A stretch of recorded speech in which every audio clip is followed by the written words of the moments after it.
नमस्कार, मैं दयाशंकर मिश्र। अरविंद केजरीवाल को कौन लेकर आया था? इस पर आपने हमारे वीडियो को देखा, सराहा, इसके लिए आपका बहुत बहुत धन्यवाद। इस वक्त देश की राजनीति में दो तरह की बातें हो रही हैं। एक, आम आदमी पार्टी क्यों हारी? दूसरा, कांग्रेस का क्या होगा?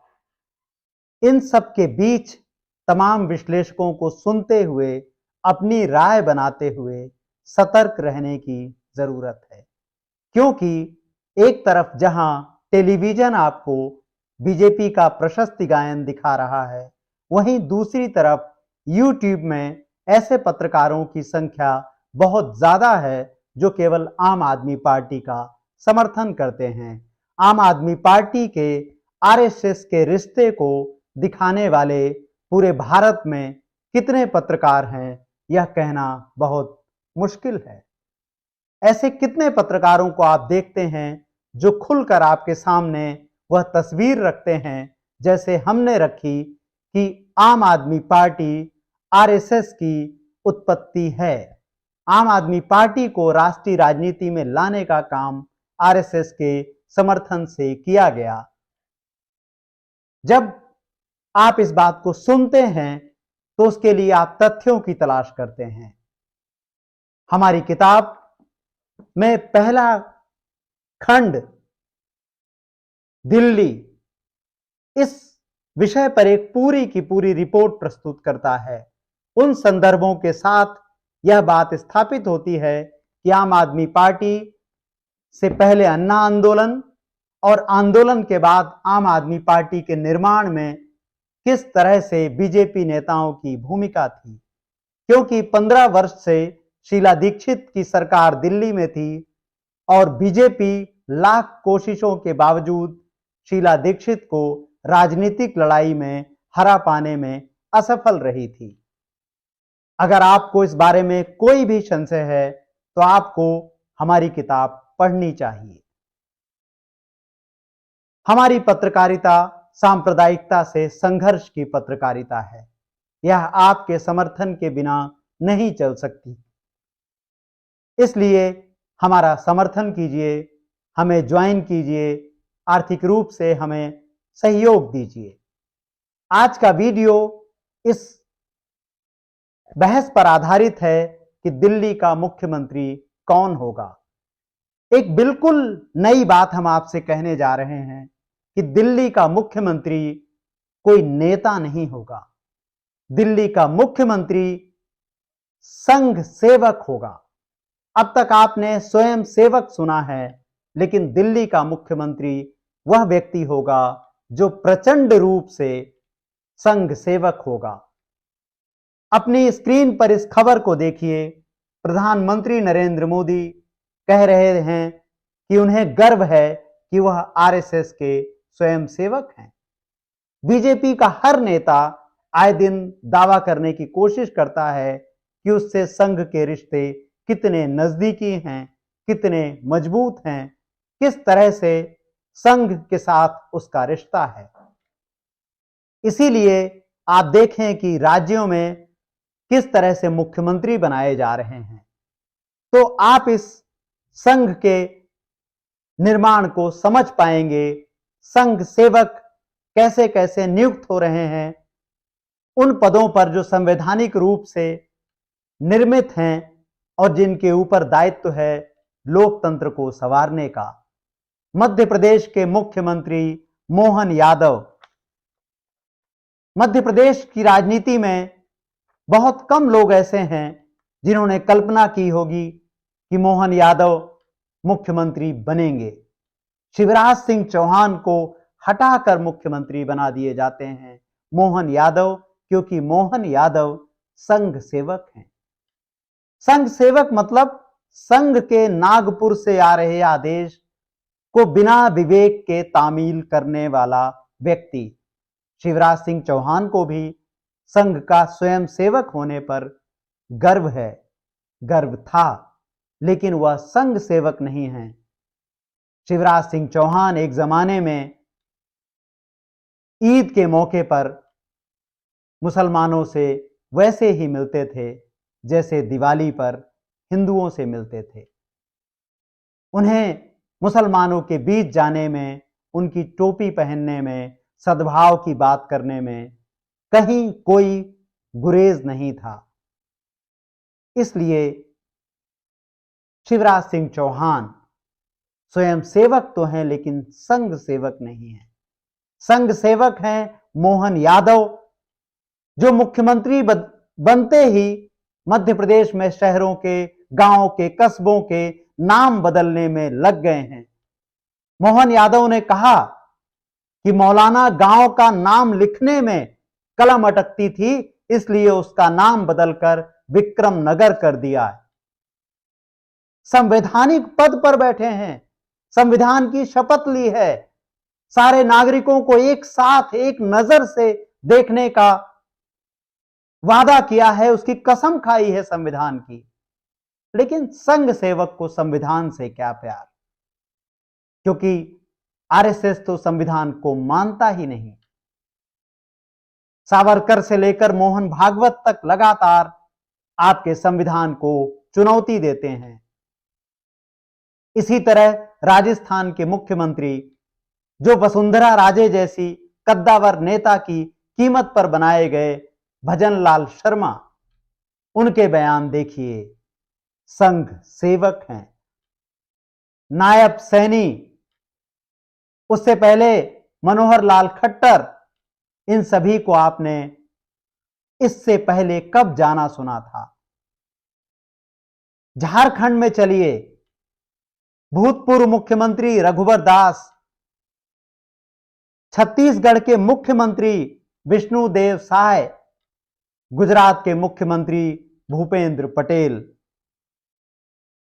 और इससे पहले उत्तर प्रदेश के मुख्यमंत्री योगी आदित्यनाथ। योगी आदित्यनाथ को आरएसएस ने मुख्यमंत्री पद पर बैठाया है। दिल्ली से उनकी अनबन की खबरें आप लगातार सुनते रहे हैं। योगी आदित्यनाथ को किस तरह अचानक से मुख्यमंत्री बनाया गया, यह सारी कहानी आप पहले सुन चुके हैं। अब दिल्ली में जब 27 साल बाद सत्ता मिली है, आरएसएस मौका ही नहीं चूकना चाहता। आरएसएस पूरी शक्ति से लगा हुआ है कि संघ सेवक मुख्यमंत्री दिल्ली को मिले। इसलिए दिल्ली का मुख्यमंत्री प्रचंड रूप से वही व्यक्ति होगा जिसकी धमनियों में आरएसएस का दीक्षित रक्त प्रवाहित हो रहा है। सुनिए प्रवेश वर्मा को, 2022 का प्रवेश वर्मा का बयान, जिसको गोदी मीडिया पलकों पर बिठाए घूम रहा है कि प्रवेश वर्मा को मुख्यमंत्री बनाया जाए। सुनिए प्रवेश वर्मा ने मुसलमानों के लिए क्या कहा था। जहां जहां ये आपको दिखाई दे, मैं कहता हूं अगर इनका दिमाग ठीक करना है, इनकी तबीयत ठीक करनी है, तो एक ही इलाज है, वो है संपूर्ण बहिष्कार। आप इस बात से सहमत हो? हाथ खड़ा करके बोलो सहमत हो, और मेरे साथ बोलो, हम इनका संपूर्ण बहिष्कार करेंगे। हम इनके दुकान रेडियो से कोई सामान नहीं खरीदेंगे, हम इनको कोई मजदूरी नहीं देंगे। आप एक काम कर लेना बस, ये इनका इलाज है। तो आज इतनी संख्या में आप आए हैं, पानी के अंदर बैठे हैं, मुझे आपने सुना प्रवेश वर्मा की भाषा एक संवैधानिक पद पर बैठने वाले की भाषा है। आरएसएस की भाषा भी मुसलमानों के लिए यही तो रही है। हम नहीं कह रहे कि प्रवेश वर्मा ही मुख्यमंत्री बनेंगे, लेकिन जो बनेगा वो संघ का सेवक होगा, जिसके विचार नागपुर से कॉपी पेस्ट होंगे, जिसका अपना विवेक नहीं होगा। और संघ के लिए कितने गौरव की बात होगी, दिल्ली राज्य की कुर्सी पर संघ सेवक और दिल्ली की कुर्सी पर एक ऐसा व्यक्ति जिसे गर्व है आरएसएस का स्वयंसेवक होने पर। प्रवेश वर्मा के अलावा आपने मोहन सिंह बिष्ट का बयान सुना। अभी दिल्ली के नतीजे 8 तारीख को आए हैं और 9 तारीख को मोहन बिष्ट का बयान आ जाता है, मुस्तफाबाद का नाम बदलकर शिवपुरी शिव विहार करूंगा ही। सर एक बयान था, अगर मैं जीतूंगा तो मुस्तफाबाद का नाम चेंज करके शिवपुरी कर दूंगा। हाँ, ये सही है। मैंने कहा है शिवपुरी भी हो सकता है, शिव बिहार भी हो सकता है।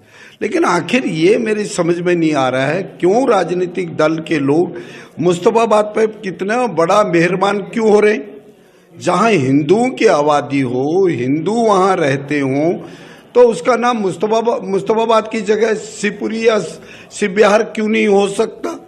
निश्चित रूप से लोगों के अंदर, मन के अंदर जिस प्रकार के मुस्तफा के नाम से लोग चिंतित रहते हैं।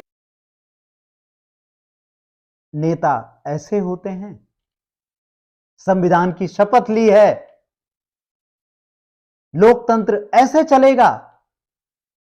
गोदी मीडिया उछल उछल कर इस बयान को आपको दिखा रहा है, आपकी धमनियों में रक्त का प्रवाह बढ़ा रहा है, आपको बता रहा है कि हिंदू राष्ट्र आने ही वाला है। कैसा राष्ट्र, कैसी राजधानी, कैसा समाज बीजेपी बनाने जा रही है, आपको इसकी कल्पना है। एक ऐसा शहर जो देश की राजधानी भी है, अब वहां डर दिखाया जा रहा है कि बुलडोजर रौंद देगा उनके घर जो हिंदू नहीं है। एक डर है कि तोड़ दिए जाएंगे तुम्हारे उपासना स्थल अगर तुम हिंदू नहीं हो। एक डर है कि तुम्हें नहीं मिलेगा न्याय अगर तुम हिंदू नहीं हो।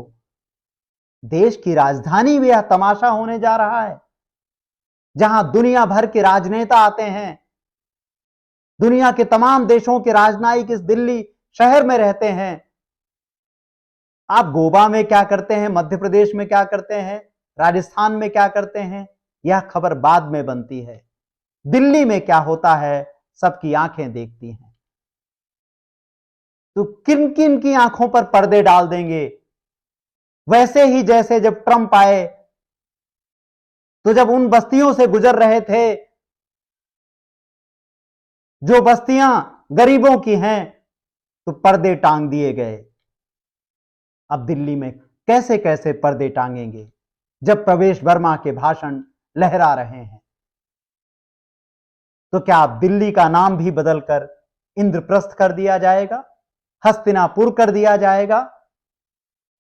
हे दिल्ली की जनता, क्या आपने बीजेपी को इसीलिए यह विशाल बहुमत दिया है? इसी काम के लिए आपने बहुमत दिया है कि मुसलमानों के घर पर बुलडोजर चला दो? अरविंद केजरीवाल ने आंदोलन के नाम पर एक ऐसी राजनीति दिल्ली में की,